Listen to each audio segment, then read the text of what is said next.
Hello everyone, welcome back to my channel. ఈ రోజు special వచ్చేసి biryani with chicken curry. Firstly నేను దీనికోసం బిర్యానీ ఇంగ్రీడియంట్స్ అండ్ కాజు తీసి పక్కన పెట్టుకున్నా. ఇప్పుడు బిర్యానీ గిన్నె పెట్టి దానిలో ఒక 2-3 టేబుల్ స్పూన్ గీని యాడ్ చేసి కాజుని వేసి అవి కలర్ చేంజ్ అయ్యే వరకు బాగా ఫ్రై చేసి పక్కన పెట్టేసా.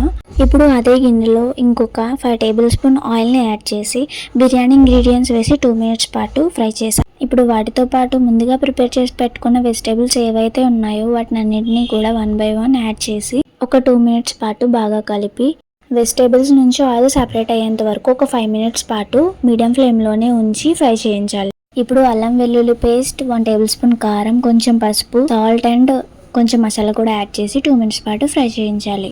ఇప్పుడు దానిలో 2 టేబుల్ స్పూన్ వరకు కర్డ్ని కూడా యాడ్ చేసిన తర్వాత 2 మినిట్స్ పాటు దాన్ని బాగా మిక్స్ చేసి ఒక 5 మినిట్స్ పాటు మీడియం ఫ్లేమ్లోనే ఉంచాలి. దాని తర్వాత 1 గ్లాస్ రైస్కి 2 గ్లాసెస్ ఆఫ్ వాటర్ చొప్పున మెజర్మెంట్ తీసుకొని రైస్ని బట్టి వాటర్ని యాడ్ చేయాలి. ఇలా బాయిల్ అయిన తర్వాత రైస్ని కూడా యాడ్ చేసి ఒక 15 మినిట్స్ పాటు మీడియం ఫ్లేమ్లోనే మూత పెట్టి ఉంచాలి. ఇంకంతేనండి, బిర్యానీ అయితే రెడీ అయిపోయినట్టే. ఫుడ్ కలర్స్ ఏమీ యూజ్ చేయకుండానే ఇంత కలర్ఫుల్గా వచ్చింది. టేస్ట్ అయితే చెప్పక్కర్లేదు, అదిరిపోయింది. మీరు కూడా ఒకసారి ట్రై చేసి చూడండి. నచ్చితే లైక్ చేసి కామెంట్ చేయండి. Do subscribe for more.